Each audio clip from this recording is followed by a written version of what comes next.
করে মানুষের প্রতিবাদকে আরও সংগঠিত করে আমরা এমন একটা পাহাড় সমান প্রতিবাদ তৈরি করব যে আগামী দিনে এই ওয়াকফের ক্ষেত্রেও কিন্তু আইনকে যেন প্রত্যাহার করতে হয় এই কেন্দ্রীয় সরকারকে। এটা আপনাদের মাধ্যমের মধ্যে দিয়ে বলে গেলাম।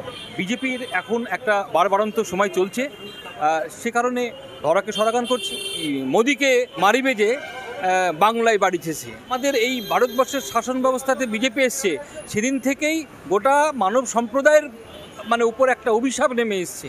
এই অভিশাপটাকে তাড়াতে হবে। এই যে ওয়াকফ বিল যেটা পাশ হলো সেটা পুরোপুরিভাবে একটা অসাংবিধানিক এবং গায়ের জোরে একদম একটা ক্ষমতায়ন শক্তি যেরকমভাবে কাজকর্ম করে ঠিক সেই প্রয়োগের মধ্য দিয়েই এই ওয়াকফ বিল পাশ করা হলো এবং আমি মনে করি যে তার যোগ্য জবাব আগামী দিনে গোটা ভারতবর্ষের মানুষ তা দেবে। দেখুন, একটা সম্প্রদায়ের একটা দান করা সম্পত্তি, একটা সম্প্রদায়ের দান করা সম্পত্তি, যে সম্পত্তি কোনো ক্ষেত্রে সামাজিকভাবে ব্যবহৃত হয়েছে বা হচ্ছে, আপনি কবরস্থান বলুন, মসজিদ বলুন বা জনকল্যাণমূলক কাজ বলুন, সমস্ত ক্ষেত্রে ওয়াকফ সম্পত্তি ব্যবহার করছে এই সম্প্রদায়ের মানুষরা। এই সম্প্রদায়ের মানুষরা দীর্ঘ সময় ধরে এই ওয়াকফ যে সম্পত্তি, সেই সম্পত্তিগুলো বিভিন্ন কল্যাণকর কাজে এবং কোনো সময় মসজিদ গঠনের জন্য বা নির্মাণের জন্য বা কোনো সময় কবরস্থানের জন্য, তো একটা বিশেষ সম্প্রদায়ের নিজস্ব সম্পত্তি, সেই সম্পত্তির ক্ষেত্রে যে বিলটা পাশ করা হলো যে একজন জেলা শাসকের কাছে তার কর্তৃত্ব থাকবে, ওয়াকফ সম্পত্তির কর্তৃত্ব থাকবে, একজন জেলা শাসক দেখবে এবং তার সঙ্গে অমুসলিম আধিকারিক যারা নিয়ন্ত্রণ করবে। আচ্ছা, আমার প্রশ্ন হলো আপনাদের এই মাধ্যমের মধ্য দিয়ে যে একটা দেবত্ব সম্পত্তি সেখানে কি কোনো অহিন্দু সম্প্রদায়ভুক্ত মানুষকে রাখা হয়? একটা দেবত্ব সম্পত্তি কি এভাবে বিল পাস করে কি কেটে নেওয়া হয়েছে? আমাদের বিজেপি সরকার ভারতবর্ষে যেদিন থেকে এসছে তাদের মূল কাজটাই হচ্ছে কীভাবে মুসলমান সম্প্রদায়কে নিধন করব, কিভাবে মুসলমান সম্প্রদায়ের কে শেষ করব, কিভাবে মুসলমান সম্প্রদায়ের ক্ষতি করব, কিভাবে মুসলমান সম্প্রদায়কে তাড়াবো। কোনো সময় এনআরসির মধ্যে দিয়ে, কোনো সময় সিএর মধ্যে দিয়ে, কোনো সময় এই ওয়াকফ বিলকে পাশ করার মধ্যে দিয়ে একটা বিশেষ সম্প্রদায়ের প্রতি তাদের ঘৃণা, তাদের বিদ্বেষ, তাদের বিভাজন, তাদের বিভিন্ন রকমের চক্রান্ত তারা চরিতার্থ করছে। ফলে এই ষড়যন্ত্র করে যেটা করলো, আগামী দিনে যদি কোনো অঘটন ঘটে, অপ্রীতিকর ঘটনা ঘটে, তার জন্য দায়ী থাকবে কিন্তু এই সরকার।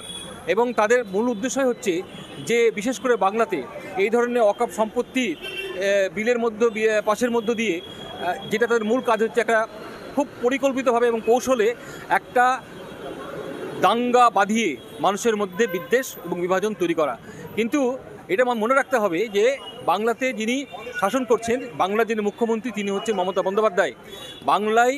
এই বাংলাকে তিনি মানবতার দুর্গ হিসাবে তৈরি করেছেন এবং ধর্ম বর্ণ নির্বিশেষে সমস্ত সম্প্রদায়ের সমস্ত মানুষের বাংলা, সেই বাংলাকে যেভাবে ভাগ করার জন্য কোনো সময় ওয়াকফ, কোনো সময় তাদের প্রতি বিদ্বেষ, কোনো সময় বিভাজন ইত্যাদি করে একটা স্বৈরচারী মানসিকতার পরিচয় দিচ্ছে এই সরকার। কিন্তু অমিত শাহ একেবারে লোকসভার বুকে দাঁড়িয়ে বলছেন যে এই ওয়াকফ সম্পত্তি, যে ওয়াকফ সংশোধনী বিল আমরা আনছি, এর ফলে মুসলিমদের সম্পত্তি আমরা হস্তক্ষেপ করব না, এটা শুধুমাত্র আমরা রক্ষা করব। দেখুন, প্রথমত হচ্ছে যে মোদি এবং অমিত শাহ দুজনেই খুব একদম মিথ্যাবাদী মানুষ এবং শুধু তাই নয়, তাদের অধীনে বা তাদের নিয়ন্ত্রণে যে সমস্ত নেতৃত্বগুলো কাজ করে বিভিন্ন জায়গায়, তারা মিথ্যের একটা প্রসার ঘটিয়ে ভারতবর্ষের মানুষকে বোকা বানাতে চায়।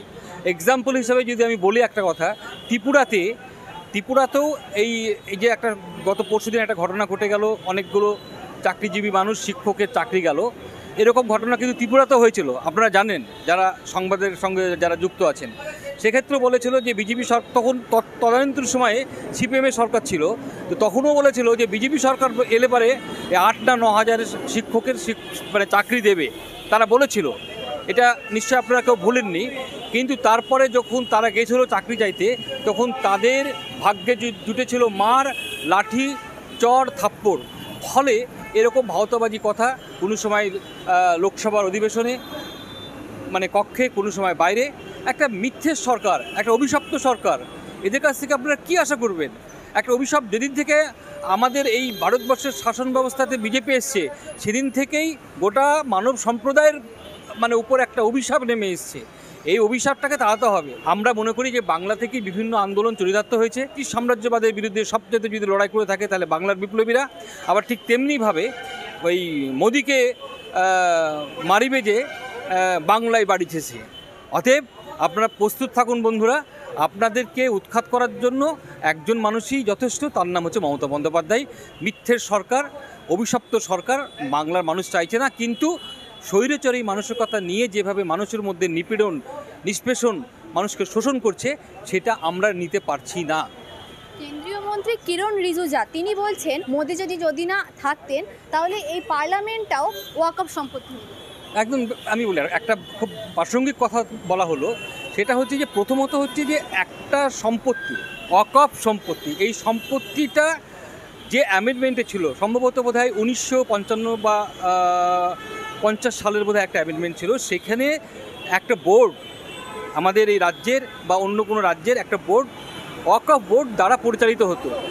ফলে এই সম্পত্তিটা হচ্ছে একদম ন্যায্যত মুসলমান সম্প্রদায়ের যারা এখন নেই, যারা হয়তো মারা গেছেন, তাদের দান করা সম্পত্তি, কোনো নবাব আমলের সম্পত্তি, সুলতান আমলের সম্পত্তি, এবং যারা বিভিন্ন সময়ে যারা জমিদার ছিলেন আমাদের এই বাংলাতে বা শাসন করেছেন তাদের সম্পত্তি, মানে মুসলমান যারা শাসনকর্তা তাদের সম্পত্তি। ফলে একটা সম্প্রদায়ের যে সম্পত্তি সেটা কি কোনোভাবেই বিল প্রদানের মধ্য দিয়ে এরকম একটা স্ট্রাকচার দেওয়া যায়? কিন্তু যেহেতু বিজেপির এখন একটা বাড়বাড়ন্ত সময় চলছে, সে কারণে ধরাকে সরাগান করছে, নয়কে ছয় করছে, আমাদেরকে মেনে নিতে হচ্ছে, কিন্তু সাধারণ মানুষ তার জন্য প্রস্তুত থাকছে। ওয়াকফ বিল পাস হয়ে গেল, আপনারা কিভাবে মানে এর মোকাবিলা করছেন? দেখুন, আমাদের আন্দোলন অলরেডি শুরু হয়ে গেছে। আজকেও পার সার্কাসে একটা আন্দোলন হচ্ছে, এবং আমাদের মমতা বন্দ্যোপাধ্যায় বাংলার বাঘিনী পরিষ্কার জানিয়ে দিয়েছেন আমাদের মতো যারা এই দলের আমরা যারা কর্মী, আমাদেরকে যে মেসেজ দেওয়া হয়েছে যে একদম চোখে চোখ রেখে লড়াই করতে হবে, চোখে চোখ রেখে লড়াই করতে হবে। এই ধরনের বেআইনি যেমনভাবে একটা বিল আনা হয়েছিল কৃষিক্ষেত্রে, আপনারা জানেন যে কৃষি আইন আনা হয়েছিল, তাকে প্রত্যাহার করা হয়েছিল। আর ঠিক তেমনিভাবে আমাদের এই লড়াই সংগ্রাম প্রতিবাদের মধ্য দিয়ে মানুষকে জোটবদ্ধ করে, মানুষের প্রতিবাদকে সংগঠিত করে, মানুষের প্রতিবাদকে আরও সংগঠিত করে আমরা এমন একটা পাহাড় সমান প্রতিবাদ তৈরি করব যে আগামী দিনে এই ওয়াকফের ক্ষেত্রেও কিন্তু আইনকে যেন প্রত্যাহার করতে হয়।